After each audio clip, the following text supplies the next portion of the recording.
अस्सलाम वालेकुम। यदि आप हाल फिलहाल में कोई बैनामा खरीदने के बारे में सोच रहे हैं तो ये वीडियो आपके लिए है।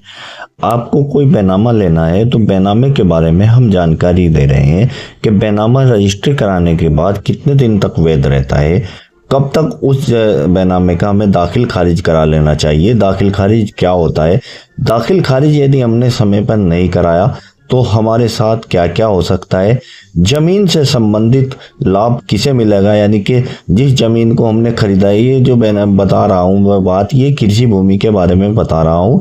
कृषि भूमि जो हमने खरीदी है और उसका हमने दाखिल खारिज नहीं कराया है तो दाखिल खारिज न कराने का जो लाभ होगा वो लाभ किसे मिलेगा, हमें मिलेगा या जिसके नाम पहले जमीन थी। सारे के सारे चारों के चारों सवालों के जवाब मैं इस वीडियो में आपको दूंगा। तो दोस्तों वीडियो को पूरा देखिए, स्किप बिल्कुल मत करिए। यदि वीडियो आपको अच्छी लगे तो इसे लाइक भी करिए, शेयर भी करिए और सब्सक्राइब भी करिए चैनल को। तो बैनामा कराना अर्थात जमीन की रजिस्ट्री कराना। सबसे पहले हमने कोई कृषि भूमि खरीदी, उसका हम बैनामा सब रजिस्ट्रार कार्यालय में कराते हैं और बैनामा कराने के बाद 40 दिन का टाइम होता है दाखिल खारिज कराने का, जो एक लीगल प्रोसीजर होता है।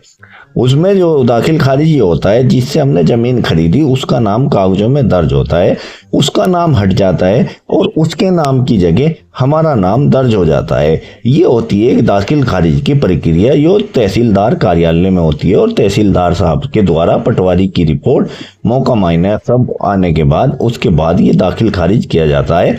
यानी कि इसमें विक्रेता का नाम खारिज हो जाएगा, खत्म हो जाएगा और विक्रेता की जगह क्रेता जिसने जमीन को खरीदी है, जिसके नाम रजिस्टर्ड बैनामा हुआ है, उसका नाम दर्ज हो जाएगा और जमीन का असली मालिक वही हो जाएगा। बैनामा कब तक वैध रहता है? दोस्तों बैनामे की वैलिडिटी के लिए कोई समय पीरियड निर्धारित नहीं है। बैनामा एक बार होने के बाद पूरे जीवन आपके और आपके मरने के बाद भी जब तक उसकी दूसरे व्यक्ति को बिक्री नहीं होगी वो जब तक के लिए वैध रहता है।